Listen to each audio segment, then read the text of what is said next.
Bom, então vamos começar a conversar aqui sobre água.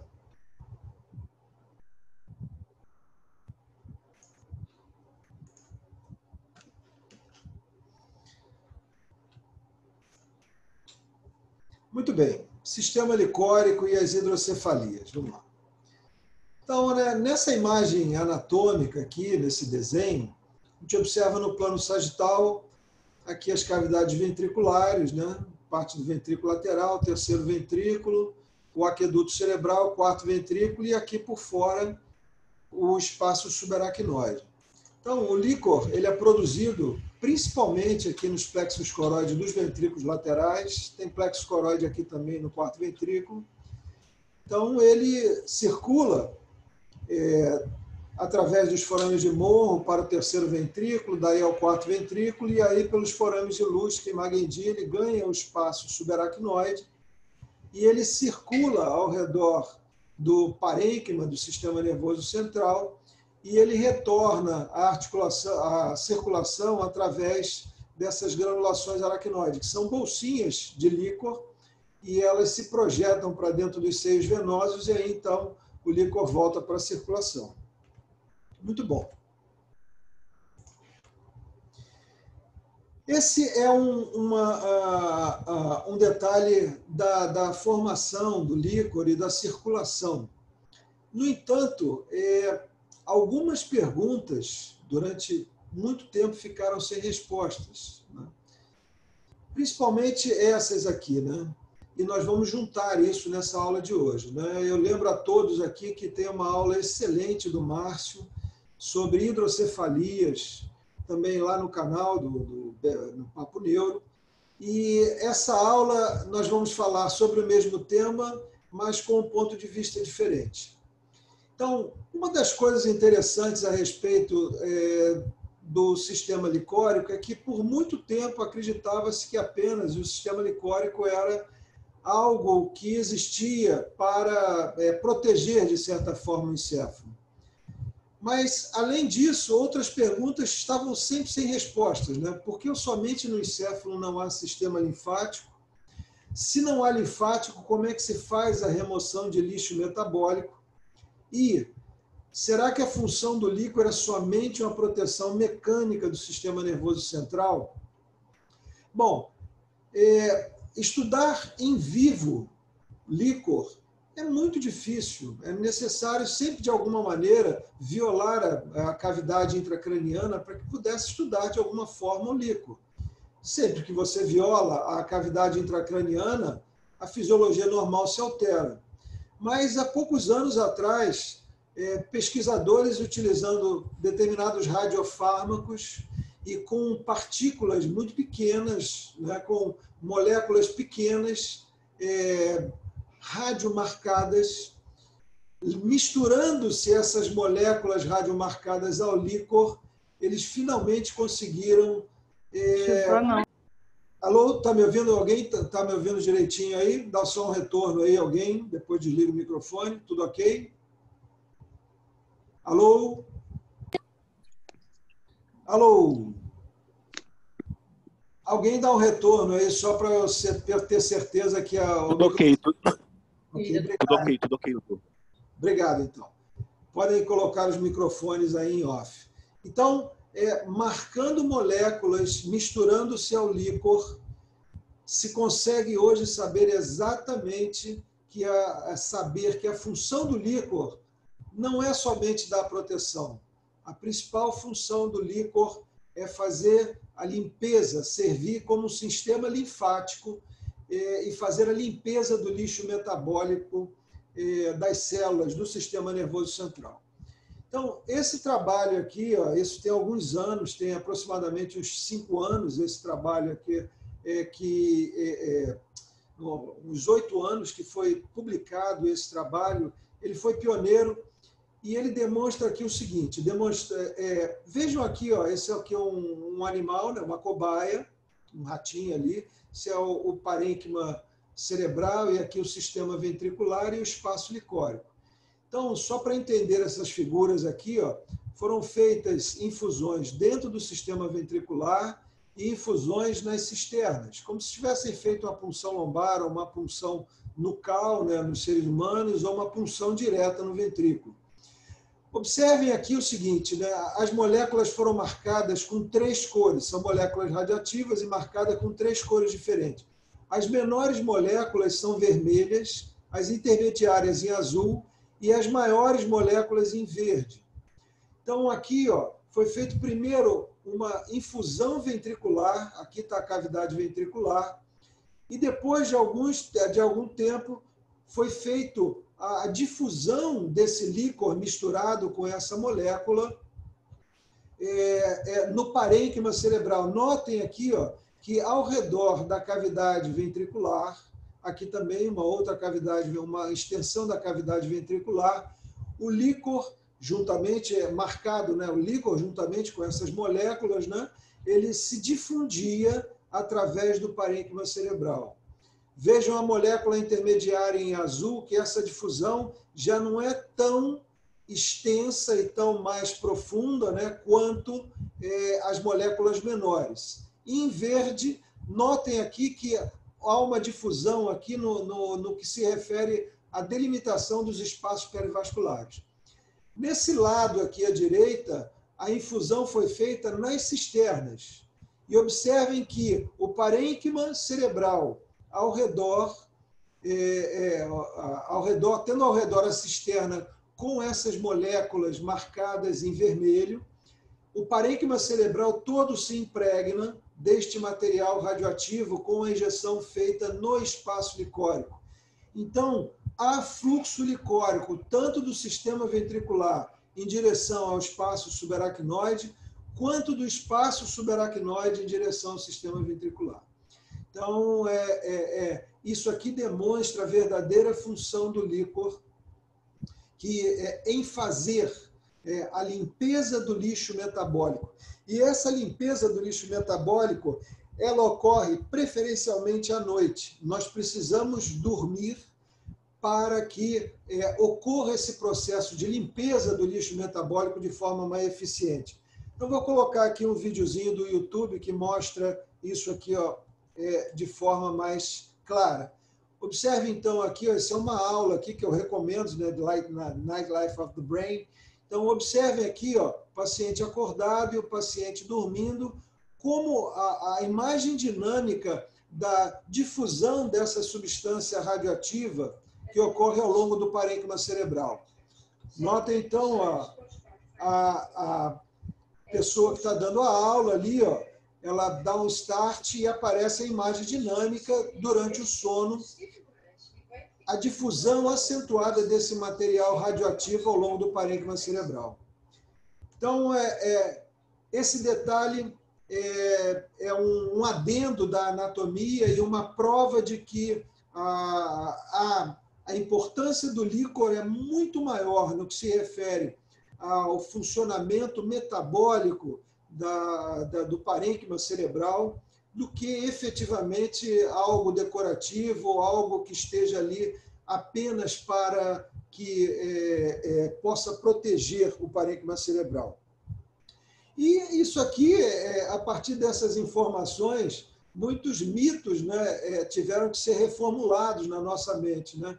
Nós, que ao começarmos a estudar neuroanatomia e as doenças, as hidrocefalias, sempre nós entendemos que a chamada transsudação transependimária fosse algo patológico, de que não havia nenhuma forma normal de comunicação do espaço ventricular com o parênquima cerebral e que, no momento de alta pressão no interior dos ventrículos, esse líquor, então, seria bombeado, seria pressionado através do parênquima e isso representasse algo patológico. Então, esse trabalho veio a fazer cair esse mito e a chamada transsudação transependimária, ela existe normalmente, não só a transependimária, quanto também transcisternal. Elas existem e elas são fundamentais para que possa ser feita a remoção de lixo metabólico. Então, gravem essa informação que vai ser importante para que nós vamos voltar a essa informação aqui quando nós estivermos estudando especificamente a hidrocefalia normobárica. Vamos lá. Então, observem aqui, ó, nessa imagem aqui, ó, nós vamos ver nesse vídeo, nós vamos ver uma das formas de processamento do movimento licórico. Durante o ciclo cardíaco, há uma modificação de volume do parênquima cerebral de acordo com a quantidade de sangue que chega no interior deste. Quando há uma sístole, há uma grande quantidade de sangue que se acumula no parênquima, ele aumenta de volume, a calota é fixa e, com isso, há uma tendência de variar o volume, apertar os ventrículos e comprimir as cisternas e, com isso, fazer a circulação do líquor, tanto dos ventrículos em direção até os forames de Lusca, lá embaixo na fossa posterior, quanto também a compressão das cisternas, empurrando o líquor em direção às granulações aracnoides para que o ciclo possa se completar. Então, observe aqui, ó, mais uma vez, essa variação de volume que há no parênquima cerebral. Tá? Nós vamos utilizar essa informação logo adiante aqui, ó. Fazendo-se um corte aqui no plano coronal, essa variação de volume que acontece durante a sístole e a diástole, aqui a cavidade ventricular normal. Muito bem. Fábio, eu não vi nada, não deu para ver nada. O vídeo não deu para ver? Não, nem esse, nem o vídeo anterior, o primeiro que você passou. Agora sim. Agora sim? Agora está vendo? Não, deixei de ver a imagem novamente. Agora? Não? Não. Então não. Eu volto aqui. Espera aí, deixa eu só voltar aqui. Ó. E agora? Não, não aparece nada para mim, fica tudo preto. Não sei se para as outras pessoas. Também não vejo.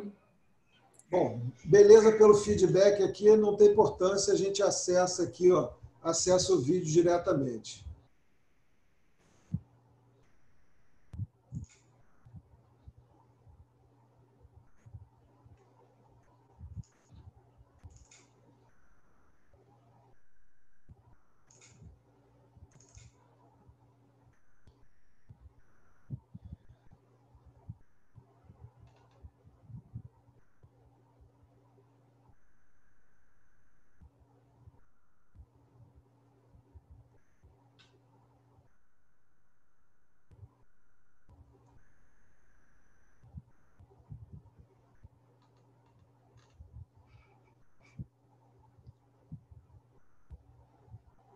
Bom,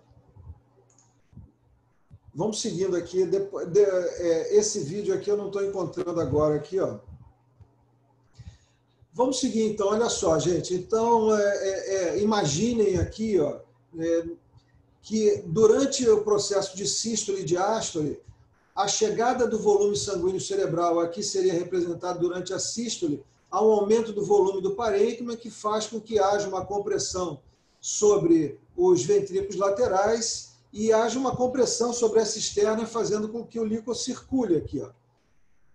Então, há uma pressão sobre os ventrículos e daí o líquor, que é produzido principalmente nos ventrículos laterais, ele seja impulsionado através para o terceiro ventrículo e do terceiro ventrículo para o quarto ventrículo através do aqueduto cerebral.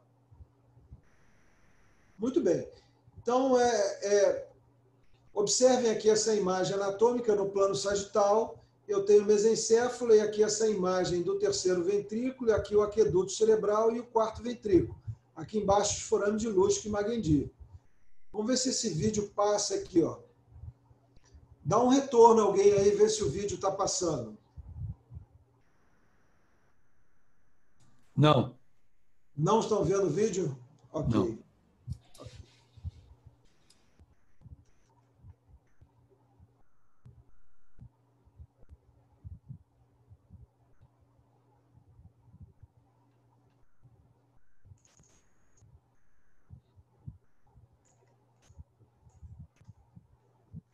Agora é possível ver? Sim, agora sim. Sim. Certo. Então, o vídeo está passando. Percebam que aqui nessa região aqui do aqueduto cerebral, há uma imagem que fica alternando entre branco e preta. O vídeo está em looping contínuo. É possível perceberem isso, gente? Dá um feedback aqui, ó. Perfeito. A imagem. Então, quando não há dilatação ventricular, o exame que a gente faz do estudo licórico tem essa dificuldade de ser observada mesmo. Quando há uma dilatação ventricular, vai ficar mais fácil de ver. Então, isso aqui é um exame do paciente com muito pouca ou quase nenhuma dilatação ventricular. No entanto, quando há uma dilatação ventricular, esse fluxo vai ficar mais facilmente observado. Observem aqui. Quando há uma dilatação ventricular, é óbvio, se o trajeto ele tem a mesma largura, com um volume maior de líquor, a velocidade vai obrigatoriamente aumentar aqui. Isso é um princípio de hidrodinâmica.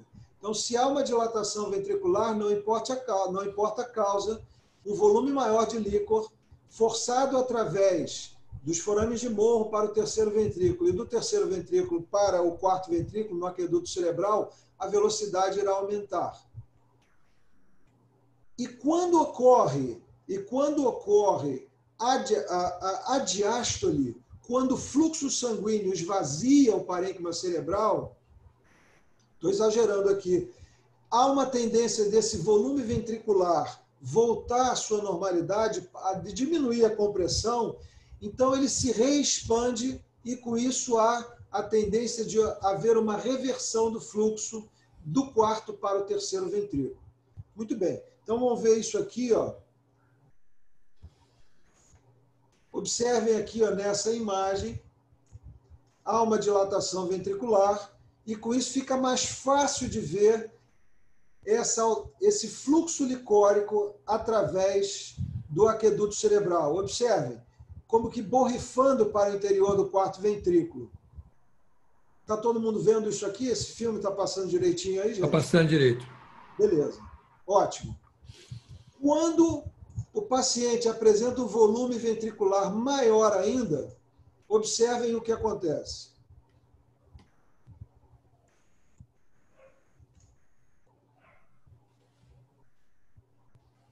Então, durante a sístole, há uma propulsão do líquor para o interior do quarto ventrículo e durante a diástole, o líquor reflui do quarto para o terceiro ventrículo. Perfeito isso? Não importa a causa da dilatação ventricular. Isso é basicamente hidrodinâmica. Se tem um volume grande de líquor dentro do ventrículo, na hora que acontece esse fenômeno da sístole e diástole, vai sempre haver este fenômeno aqui, ó.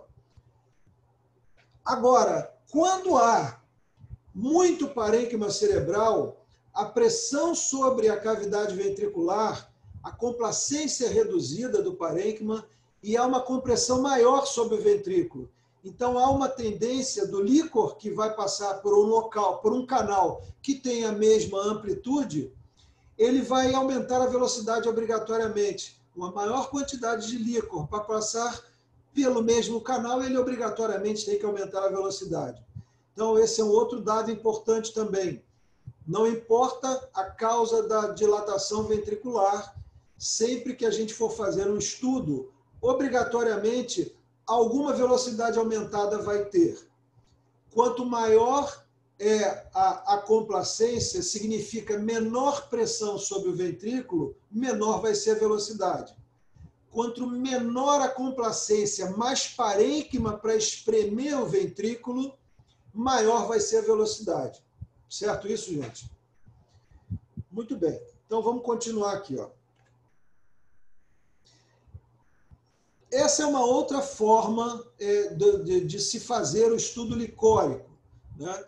Primeiramente, eu tenho as imagens em vídeo, e aqui, como visto, né, eu faço um estudo qualitativo, e esta é uma análise quantitativa do fluxo licórico através do aqueduto cerebral.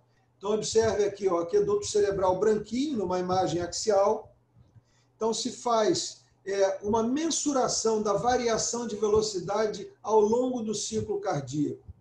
Esse estudo de fluxo licórico, o que é feito se há uma variação do fluxo licórico ao longo do ciclo cardíaco, o que é feito aquisições sequenciais no mesmo plano sagital ou no mesmo plano, você pode escolher um plano axial, ou em qualquer área. No caso aqui, nós estamos falando especificamente do estudo licórico através do aqueduto cerebral. Ao longo do ciclo cardíaco, quando você acopla ou ECG, ou então você acopla o marcador de batimentos cardíacos, a máquina propõe aquisições em diferentes etapas do ciclo cardíaco e faz com que você estude a variação de velocidade, a variação de fluxo no aqueduto cerebral ou na cisterna, não importa onde você determinar estudar, ao longo do ciclo cardíaco. Então, nesse caso aqui no aqueduto cerebral, essa é a curva de velocidade, que esse é o marco zero neste ponto aqui, ó, observe, neste ponto zero aqui, ó. Deixa eu marcar em lápis aqui, ó. Neste ponto zero, há uma variação de velocidade positiva e negativa de acordo quando ele vai do terceiro para o quarto ventrículo e negativa quando ele retorna do quarto para o terceiro ventrículo. Então, isso pode ser tanto avaliado o fluxo licórico de forma qualitativa, através do vídeo, quanto de forma quantitativa, analisando esse gráfico aqui. Perfeito? Beleza. Então, essa seria uma complementação do estudo anatômico que nós fazemos na ressonância, fazer um estudo funcional. Em tese, você pode estudar qualquer cisterna que vai ter uma variação parecida com essa aqui, mas, na maioria das vezes, o que nos é solicitado é estudar o comportamento do líquor através do aqueduto cerebral. Muito bem. Então, vamos ver agora algumas aplicações clínicas diversas em hidrocefalias de diversas causas, para depois a gente focar um pouquinho mais em hidrocefalia normobárica. Então, de uma maneira geral, para o estudo das aplicações clínicas, eles se baseiam na análise morfológica dos ventrículos, né? E do parênquima cerebral circundante. Então, essa alteração aqui é clássica de um ventrículo dilatado por falta de parênquima. Então, toda vez que o parênquima ele é destruído ou substituído, ou se ele aumenta, isso tem alguma compensação nos espaços líquidos, nos espaços licóricos. Então, nesse caso aqui, ó, por um infarto extenso, né, uma criança com anemia falciforme, há uma perda muito grande de volume e o ventrículo se expande aqui para ocupar espaço, assim como as cisternas aqui também estão muito mais ampliadas. Então, essa é a chamada hidrocefalia ex-vácuo, né? O termo dá a impressão de ter uma pressão negativa ali, mas não há. A perda de parênquima, aquilo ali vai meramente acomodando, né, para ocupar espaço devido à perda de parênquima, no caso ali por conta de infartos extensos. Outras causas aqui de variação no volume ventricular é hiperprodução. Então, aqui, ó, papilomas múltiplos, aqui nesse caso de plexo coroide, também crianças, né? São tumores, carcinoma também de plexo coroide, são tumores produtores de líquor. Então, essa criança apresenta hidrocefalia por um excesso de produção licórica. Usualmente, em média, se produz ao longo do dia 500 ml de líquor, né? Mas nesse caso a produção é muito maior, não dá vazão. Então, os ventrículos dilatam por conta disso. E, na maioria das vezes, as variações do tamanho ventricular ocorrerão por represamento, por obstrução, na maioria das vezes. Tá? Então, nesse caso aqui, ó, paciente de 24 anos com convulsões e hidrocefalia. Então, além de ter heterotopia, nesta imagem aqui sagital T1 anatômica, eu não percebo a extensão do aqueduto cerebral. Então, há uma estenose congênita do aqueduto cerebral e há uma dilatação ventricular marcante com um afilamento do corpo caloso, principalmente aqui na região posterior. Então, uma lesão congênita levando a uma dilatação ventricular. E o fluxo licórico ele se dá também por transsudação até ganhar as cisternas, e aí ele vai pelo caminho habitual até as granulações aracnoides. Um outro paciente aqui, uma obstrução dos forames de Monro, e o paciente tem dilatação dos ventrículos laterais, o cisto coloide. Paciente com um tumorzinho aqui, pequenininho no mesencéfalo, causando uma obstrução no aqueduto cerebral, então uma doença adquirida, tem uma dilatação do terceiro ventrículo e uma dilatação também dos ventrículos laterais. Notem aqui os conos temporais bem dilatados. Paciente com síndrome de Down, com outros episódios de meningite, ele estava em vigência de uma meningite, tem uma hidrocefalia aqui, A meningite causa hidrocefalia por diversas razões. Pode ser por obstrução do aqueduto, obstruções dos forames de Monro, é possível também, mas, no mais das vezes, ocorre nas meningites uma deficiência na absorção. A fibrose na região das granulações aracnoides e o líquor passa a ter uma dificuldade em ser reabsorvido através das granulações aracnoides. Essa é a causa mais frequente de hidrocefalia secundária às meningites, tá? Mas pode ter obstrução em qualquer ponto daquele fluxo licórico. Muito bem, agora a gente vai gastar mais tempo aqui com hidrocefalia normobárica, porque efetivamente tem sido motivos de muita discussão desde a sua descrição lá no final da década de 60, vem sendo polêmica. A aula que eu já sugeri a vocês assistirem, a aula do Márcio, é excelente. De certa forma, a gente está falando sobre a mesma coisa com pontos de vista um pouquinho diversos, são complementares, algumas coisas nós vamos repetir. E na aula do Márcio, o Marquinho, neurologista, também ele falava da angústia que ele tem de pacientes, eventualmente, com esse diagnóstico suposto, e que esperava uma definição da imagem para poder indicar melhor quais pacientes poderiam ir à derivação ventricular. Então, nós vamos conversar aqui sobre hidrocefalia normobárica. Não sei se a gente vai conseguir responder tudo o que se espera disso. Então, para situar isso aqui historicamente, vou dar uma floreada meio hollywoodiana.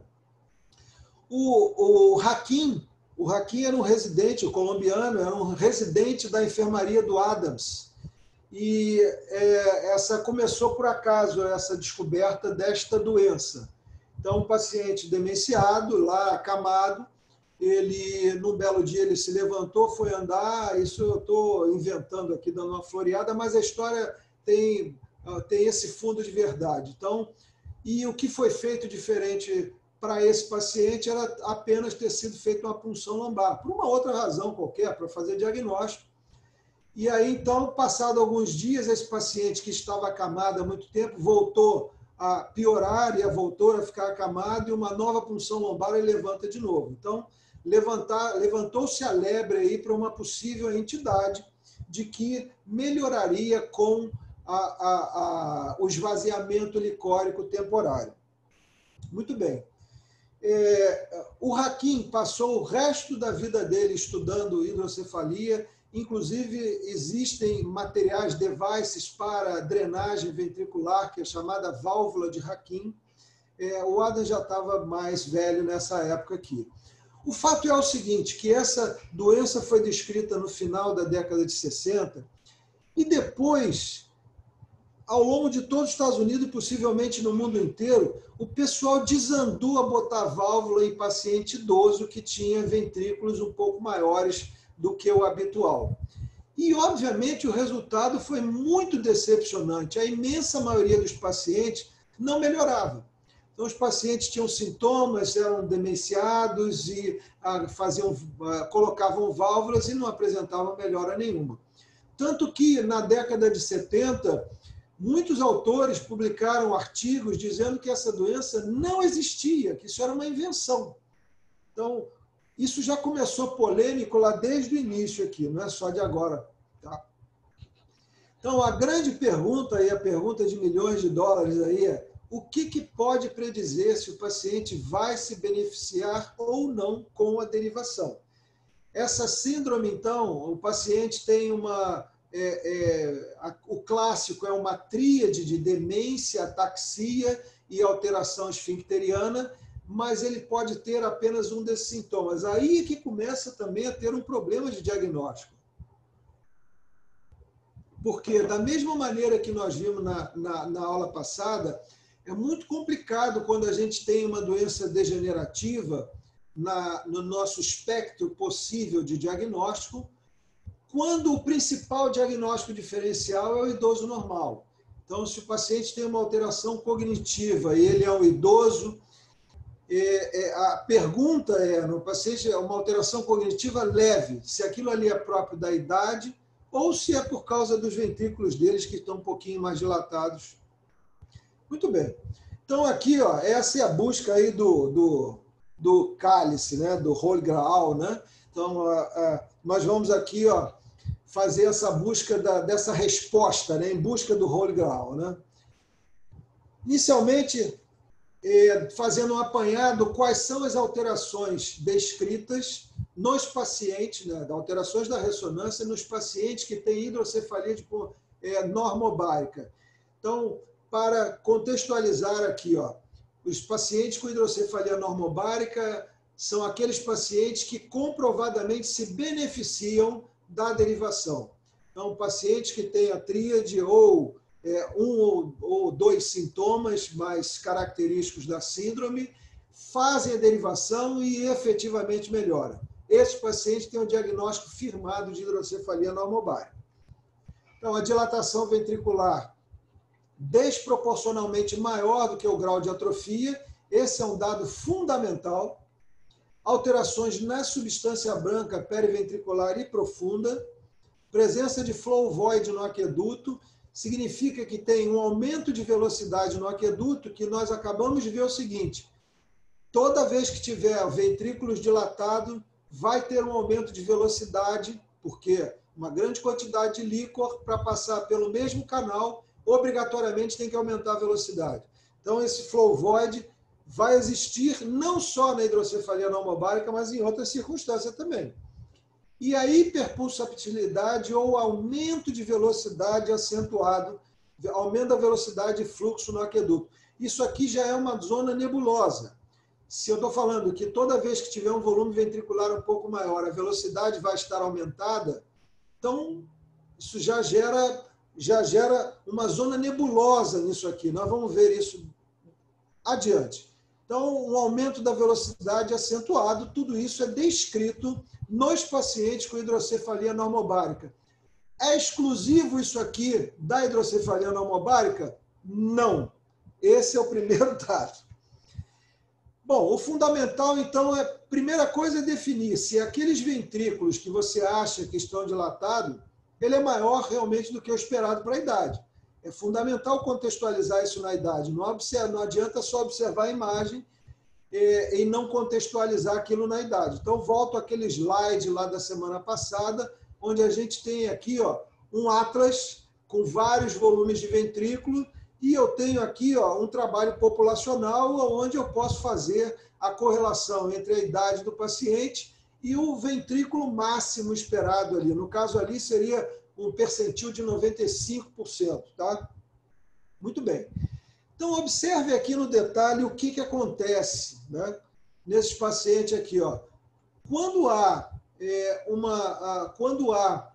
na diástole, que é um refluxo do quarto ventrículo para o terceiro ventrículo e do terceiro ventrículo para os ventrículos laterais, toda vez que há uma dilatação ventricular, então o sistema ventricular ele começa a trabalhar com um volume cada vez maior, porque há sempre refluxo.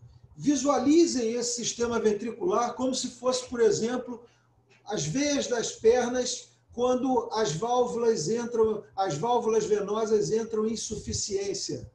Toda vez que eu caminho ou que a musculatura comprime as veias, o sangue sobe, mas pela deficiência das válvulas ele volta. E com isso, aquele sistema venoso vai trabalhando com cada vez uma quantidade maior de sangue e com o tempo ele vai se dilatando. Então, esse fenômeno de fluxo e refluxo para os ventrículos laterais, por si só, é capaz de aumentar o volume ventricular. Muito bem, isso já dá uma ideia para a gente da gênese da hidrocefalia normobárica. Acredita-se, a maioria dos autores acredita que há um aumento natural dos ventrículos de forma congênita e, com o tempo, isso vai piorando, tá? Vai cada vez aumentando mais, justamente por conta desse fluxo e refluxo, esse aumento progressivo do volume de líquor em que o sistema ventricular trabalha. Então, com isso, a tendência natural desses ventrículos é aumentarem, por conta desse refluxo, formando os ventrículos, esse aspecto aqui, ó. O parênquima cerebral, ele se mantém com o volume preservado, mas o que aumenta é meramente o volume dos ventrículos. Então, ele acaba assumindo essa forma aqui, ó. Então, ele tende a comprimir, o ventrículo dilatado tende a comprimir o parênquima. Então, com isso, a imagem que nós vamos ter na ressonância magnética é de sulcos mais apagados nessa região superior e a formação de um ângulo agudo aqui, esse ângulo aqui caloso, um ângulo agudo entre as paredes dos ventrículos laterais. Muito bem. Em contrapartida, quando há uma perda de volume do parênquima cerebral, esses ventrículos vão dilatando para acomodar espaço. Então, começa a haver um processo de atrofia cerebral, os sulcos vão se pronunciando, o parênquima vai murchando da periferia para o centro e também do centro para a periferia, e com isso, os ventrículos eles vão se acomodando e assumindo um aspecto um pouco mais complacente por todo o parênquima. E a forma com que, então, os ventrículos dilatados, por conta da ausência de parênquima ou da perda de parênquima, ele vai assumir uma forma diferente. Então, esse dado aqui, ó, explica para a gente a manutenção dos sulcos corticais bem ampliados na convexidade e o ângulo bem aberto aqui, ó, um ângulo bem aberto, um ângulo calosal bem aberto. Muito bem. Então, são duas formas de dilatação ventricular, por gênese diferente. Um é porque ele trabalha sobre sobrecarga de volume, e isso vai fazendo com que ele gradualmente tenda a aumentar o volume, e o outro surge meramente para ocupar espaço. Muito bem. Então, essas são as formas aqui, ó. Aqui, nesse caso, o aspecto descrito da hidrocefalia normobárica, e aqui seria o aspecto descrito da hidrocefalia ex-vácuo. Então, essa escala DASH aqui, ó, ela identifica basicamente esses detalhes anatômicos. Essas linhas brancas que estão aqui, ó, demarcadas, limitando as paredes dos ventrículos, e aqui as margens lateral, são as linhas que servem para calcular esse índice de Evans, tá? Esta linha, este valor dividido por este valor é o índice de Evans. Então, esse índice de Evans menor que 3, ele tem essa pontuação aqui. Foi feita essa escala DASH justamente para que eu possa quantificar em números, através de vários critérios, e eu consiga perceber essa diferença.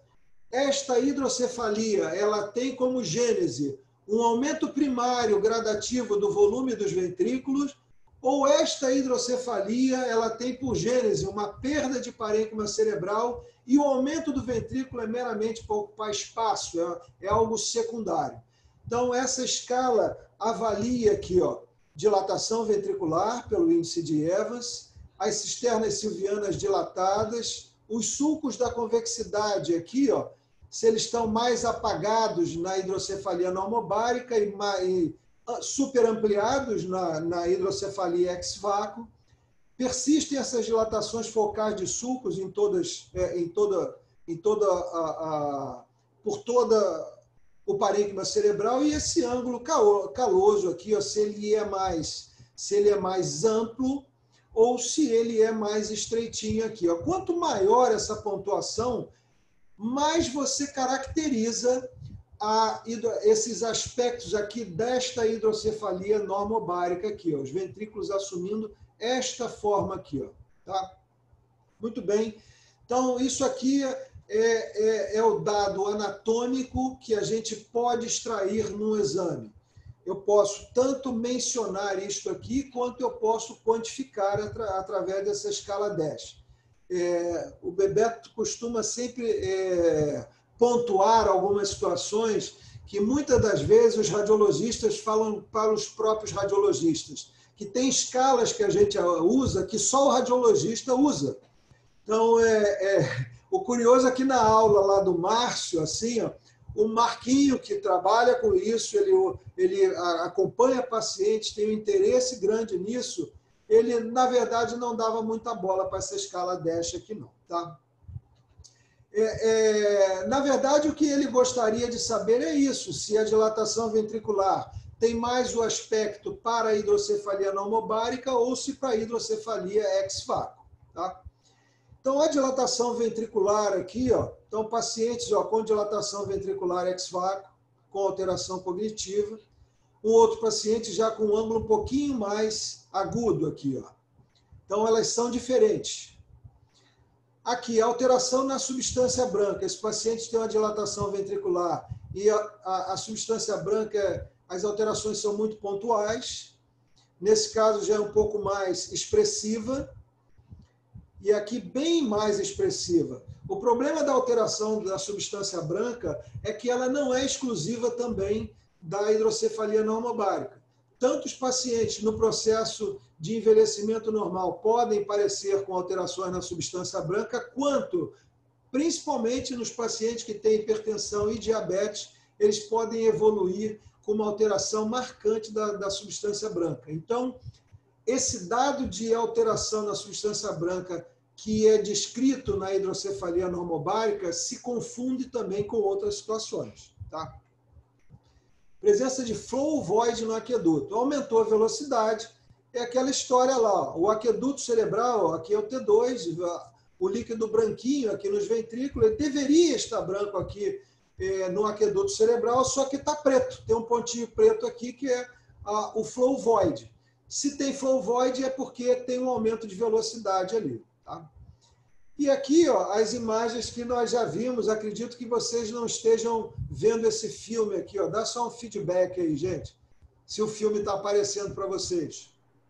Do meio está. Está aparecendo para vocês? O do meio. E agora o lateral. Isso, o outro. Então, muito bem. Então, essa é a visualização aqui, ó, em forma dinâmica, agora aqui o do meio, o pequeno aumento, e aqui o grande aumento, do que seria, de certa forma, o flow void, obtido aqui por contraste de fase. Então, aqui nós vamos ver o seguinte, nós vamos estudar sob um ponto de vista diferente. Né? Esse cara aqui, o William Bradley, ele é um camarada, ele é um neuroradiologista que ele é extremamente interessado nisso e ele tem várias publicações ao longo dos anos na carreira dele em hidrocefalia normobárica, é um estudioso nisso. Né? Na história dele, ele há pouco tempo, num dos RSNA, ele foi o apresentador daquela gincana lá. Né? Então, o William Bradley, ele era físico e fez medicina, e aí, então, obviamente, ele caiu na radiologia, né? Por adorar a tecnologia. E ele é um estudioso de hidrocefalia normobárica. Então, esse cara realmente, ele busca lá essa grande... É um Indiana Jones nessa busca aí do Holy Graal, né? Então, ele vai ser o nosso cara aí. Nós vamos tentar entender ao longo da mudança, ao longo do tempo, de opinião que tem um super estudioso nessa área, as dificuldades que representa essa doença. Então, esse primeiro artigo lá de 87 aqui descreve essas alterações anatômicas que nós vamos ver aqui com relação a alterações na substância branca da hidrocefalia normobárica. Os primeiros relatos disso aqui. Muito bem, aí entra lá o William Bradley com um artigo em 2001, ele falando o seguinte, A dúvida dele era, se tem alteração na substância branca nos pacientes com hidrocefalia normobárica, quem veio primeiro? É o ventrículo dilatado, como a gente achava no passado ali, que ventrículo dilatado obrigatoriamente tinha transsudação transependimária. Era o ventrículo dilatado que levava a uma alteração na substância branca, ou, ao contrário, era por alguma razão, havia uma alteração na substância branca, a alteração primária, e com isso, aquela alteração, aquela degeneração na substância branca fazia com que fazia com que o ventrículo iria gradualmente dilatando. Muito bem. Isso aqui, ó, é esse detalhe, isso lá em 2001. Aí, em 2006, ele descreve a ideia, né, ele e outros autores, a ideia de que os pacientes que desenvolvem na velhice a hidrocefalia normobárica são pacientes que já têm uma anormalidade congênita no sistema licórico, seja no tamanho dos ventrículos, seja no tamanho das cisternas, dos espaços licóricos subaracnoide, principalmente no tamanho dos ventrículos. A gente vê de vez em quando aí pacientes que tenham ventrículos, pacientes assintomáticos e ventrículo grande. Jovens, por exemplo. Então, ele descreve essa teoria aqui, ó, de que pacientes que tenham uma alteração, ele tem uma predisposição a desenvolver no futuro, né? Durante a vida inteira fica compensado essa variação anatômica e os mecanismos de hidrodinâmica são compensados pela vida inteira, e quando chega lá na fase mais tardia, isso descompensa e surgem os sintomas. Muito bem. E aí, em 2015, diante daquelas alterações, aquela fisiologia do sistema linfático descrita, ele faz um novo artigo, um novo editorial, em que ele contextualiza. Então, dizendo que esses pacientes que já têm uma alteração anatômica que predispõe a um acúmulo anormal de líquido, ele, durante a vida inteira, ele permanece com esse sistema linfático fluindo de forma compensada, mas lá na frente, a sobrecarga de líquido através do parênquima pode levar, então, ao surgimento, à sobrecarga desse sistema linfático, à sobrecarga no escoamento desse líquor através do parênquima, fazendo com que, então, surjam essas alterações. Então, esse foi o editorial, a mudança de pontos de vista no que, para explicar a alteração da substância branca nos pacientes com hidrocefalia normobárica. Muito bem. Aumento dos espaços licóricos. Então, esse paciente, esse artigo aqui do Bradley falando exatamente disso, né, dos espaços licóricos, sendo a predisposição, não é um paciente que é normal a vida inteira e ele, por alguma razão, ele vai desenvolver a hidrocefalia normobárica. Esse paciente já trabalha com uma sobrecarga, ele é assintomático a vida inteira e lá na frente ele vai descompensar isso. Então, novamente, esse artigo aqui, descrevendo a doença em 2 pontos. Inicialmente, ela é compensada, mas existe uma alteração anatômica que a gente vai considerar como variação e ela lá na frente vai predispor ao surgimento da hidrocefalia normobárica. Tá? E ele, no final, ele faz essa mesma essa avaliação para a substância branca e também para o volume craniano. Então, a conclusão dele nesse artigo aqui de 2015, que esses pacientes com hidrocefalia normobárica têm maior volume intracraniano que os normais. E é possível que esse aumento já seja desde a infância, tá? Considerado como diagnóstico, às vezes são crianças. Tem um microfone aberto aí, gente, por favor. Fecha o microfone aqui, ó. Alguém está com o microfone aberto aí, fecha o microfone, por favor, que está atrapalhando. Tá? Então, a hidrocefalia externa, devido à deficiência na absorção, e aí predomina o escoamento licórico linfático. Com a idade avançada, ele passa também a ter deficiência nesse escoamento licórico linfático. Vejam bem, gente, isso tudo é uma teoria, uma proposição. Não se sabe se isso é verdade. Tá? Presença de flow void no aqueduto. Então, aqui, ó, nesse artigo aqui do próprio Bradley, ele descreve aqui essa alteração de imagem, que é a presença do flow void. Até então, é meramente um dado físico aqui. Ó. Em 91, ele descreve que esse flow void pode ser quantificado. Eu estou vendo o flow void aqui no aqueduto, mas quando a velocidade é muito alta, esse flow void ele se manifesta no terceiro ventrículo ou no quarto ventrículo, e ele propôs uma classificação em 4 graus de acordo com a extensão desse flow void. Tá? E os pacientes que tinham flow void muito extenso eram aqueles que se beneficiavam. Então, nesse artigo de 91, ele descreve exatamente isso aqui, ó, que os pacientes que tinham flow void, obviamente, isso representa uma alteração de velocidade. Quanto maior a velocidade, maior vai ser o flow void. Quanto maior o fluxo e refluxo, mais extenso vai ser o flow void do terceiro até o quarto ventrículo. E isso era um indicador de pacientes que foram bem-sucedidos com a derivação. O detalhe é que isso foi um artigo retrospectivo, ele avaliou retrospectivamente os pacientes. Muito bem. Aqui, ó, em 2008, ele faz uma revisão exatamente deste flow void. E ele faz uma meia-culpa dizendo o seguinte, que esse tipo de alteração na imagem, ele é extremamente variável. Os aparelhos mostram isso de forma diversa.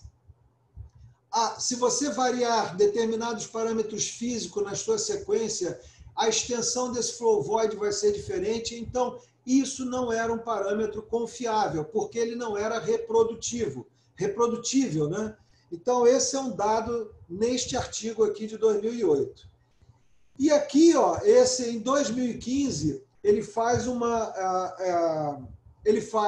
nessa revisão, ele avalia disso e ele minimiza mais ainda esse dado do flow void. Ele diz que é algo esperado. Toda vez que você tiver um aumento de velocidade do líquor no aqueduto cerebral, vai ter que ter o flow void. Eventualmente, os pacientes, até com hidrocefalia ex-vácuo, vai apresentar o flow void, porque trabalha com ventrículo maior. A complacência é maior no parênquima cerebral, mas o volume ventricular também pode ser bem maior. Muito bem. Então é isso, a conclusão é isso, que esse dado físico aqui, ele é natural, é um princípio de hidrodinâmica. Se você trabalha com um ventrículo maior, o aqueduto cerebral, ele tem o mesmo diâmetro, né? Um canal com o mesmo diâmetro, obrigatoriamente a velocidade vai ter que ser maior. E o aumento da velocidade diretamente. Então, nesse artigo aqui de 86, o Bradley não está aqui, mas esses autores descrevem essa técnica de análise de fluxo licórico por contraste de fase. Então, eles pegam o paciente, fazem aquisições ao longo do ciclo cardíaco, né? E aí eles pegam em diferentes fases do ciclo cardíaco, eles fazem essa aquisição e percebem que há uma variação na fase, e com isso surge essa imagem dinâmica sequencial aqui através do aqueduto ou da cisterna, seja lá o que você esteja estudando. Então, em 86 é a descrição dessa técnica aqui. Ó. Então, em 92, olha lá, entra o Bradley aqui, e aí ó, ele descreve isso aqui, ó, e ele passa a quantificar a velocidade do líquor ao longo do aqueduto cerebral. Ele, em 96, ele faz uma relação entre esta velocidade e os pacientes com hidrocefalia normobárica. Então, ele, em 96, descreve um preditor de pacientes que vão melhorar com a derivação. ou seja, diagnosticar corretamente o paciente com hidrocefalia normobárica. E, na época, ele colocou um valor de 20, né, de 20 milímetros por segundo, para que a partir acima dessa velocidade foram os pacientes que se beneficiaram com a derivação. Esse valor 20 aí ficou no imaginário aí do mundo aqui, né? Durante bastante tempo. Em 2008, ele revê o que ele havia dito. Neste artigo aqui, ele faz uma meia-culpa e ele diz que esta velocidade é extremamente variável. Há uma diferença grande entre equipamentos. O mesmo paciente, você fazendo o exame no mesmo equipamento, é capaz de achar valores de velocidade diferentes. E ainda, tem um outro artigo que não é do Bradley, que pegou pacientes que, em tese, né, com essa tríade clínica, né, com o diagnóstico, mas que não quiseram fazer a derivação. E foram acompanhados ao longo do tempo e percebeu-se que havia uma variação de velocidade, né, quantificada nos diversos exames que esses pacientes faziam ao longo do tempo. Esse dado foi, inclusive, utilizado até para alguns neurocirurgiões que diziam o seguinte: então está aí, é provável que haja uma janela terapêutica para esses pacientes, que você, a partir do momento, se você não operou, eles passam a não melhorar mais. Enfim, continua essa discussão aqui, ó. E em 2015, ele ratifica, né, essa impressão de que esta avaliação na variação de velocidade, ela é sujeito a inúmeros fatores físicos, variações de equipamento, etc. e tal. E ele conclui aqui que você, no seu serviço, deve estudar pacientes normais, avaliar a velocidade e passar a valorizar naqueles casos em um paciente aumenta pelo menos 4 vezes o valor da velocidade. Tá? No mínimo o dobro, mas o ideal seria 4 vezes. É provável que esses pacientes sejam realmente os candidatos ideais à derivação. Muito bem. Então, em conclusões aqui, ó, não há nenhum critério isolado na RM que possa afirmar quem será responsivo à derivação. Cuidado com índice e valores arbitrários, porque há variabilidade entre equipamentos e métodos de análise. E as alterações, quando são relevantes, elas são fáceis de serem percebidas. Então, as variações, os aumentos de velocidade, eles são fáceis de serem percebidos, né? Tanto no exame qualitativo quanto no quantitativo. Tá? De uma maneira geral, até o TAP test, que é você fazer uma prova, né, terapêutica, você esvazia o líquor. Tem pacientes que melhoram no esvaziamento licórico, fazem a derivação e depois não melhoram. Então, até esse que é talvez o mais fidedigno, inclusive que remonta lá às origens, tudo começou com o TAP test. Primeiro foi por acaso e agora ele é indutivo, né? Ele é evocativo. Esse TAP test talvez seja ainda a melhor ferramenta. A ressonância ela é útil para dar algumas informações adicionais ou para excluir pacientes, né? Sobretudo nisso, pacientes que tenham claramente uma hidrocefalia ex-vácuo ou, ainda, o mais importante, inúmeros pacientes que são idosos normais, com declínio cognitivo e que têm ressonâncias normais, que têm volume ventricular adequado para a idade e que fica se esforçando, às vezes, para achar esse diagnóstico de hidrocefalia normobárica. Tá? Ok, então, gente, então essa é a primeira aula, que é essa. Eu gostaria de abrir aqui para alguém, se alguém quiser fazer algum comentário ou pergunta. Tá? Bebeto, alguma coisa aí para acrescentar? Há muitos anos eu percebi que no aparelho Philips, a sequência em gradiente, no plano sagital, te dá uma noção muito boa do fluxo licórico. Então, eu sempre usei isso. Eu trabalhava muito com o aparelho Philips Então, eu olhava aquele negócio, eu não media nada. Eu olhava aquilo quando tem hiperfluxo. Era o flow voz, né? E agora tem essas sequências volumétricas, T2, que também são excelentes. Né? Você vê o fluxo pretão ali, isso é uma coisa que chama atenção. Mas você falou, qualquer hidrocefalia, a questão do volume maior tem que ser deslocado. Então, vai dar aumento do volume licórico. E a velha clínica, né? Tem que comparar, ver se o sujeito se a clínica está de acordo. Porque aquele negócio de radiologista, né? O cara sai dando diagnóstico sem saber se a clínica está compatível. Né? Há pouco tempo teve um caso que veio para pesquisar Parkinson e tinha um aspecto típico de hidrocefalia de pressão normal. E perguntamos para o Marquinhos, ele se confunde mesmo. Então, tem que ir devagar. Muito bem, gente. Alguma pergunta aí, gente? Alguém gostaria de algum detalhe que ficou não bem claro, que a gente pode repetir, voltar lá na aula, alguma coisa? Alguém gostaria de acrescentar alguma coisa? Bom, gente, já passou das 19, essa outra aula de metástases é um pouco grande mesmo, então, como nós temos vários encontros aqui semanais, é melhor a gente continuar na próxima aula. Ficou um pouquinho maior do que eu imaginava essa aqui, então nós vamos ficar por aqui para não cansar todo mundo, tá, gente? Uma boa noite a todos aí, tá? Doutor, alô. Diga. Pode falar, Felipe. Quando que é a próxima aula? Quarta-feira, sempre quarta-feira esse horário, 18 horas. Toda quarta, tá. 18 horas, tá? O ID do Zoom é o mesmo, não muda. É o mesmo, não, né? é sempre o mesmo, tá? Show, valeu. Valeu. Alguém mais, gente, gostaria de alguma pergunta, alguma coisa aí? Não?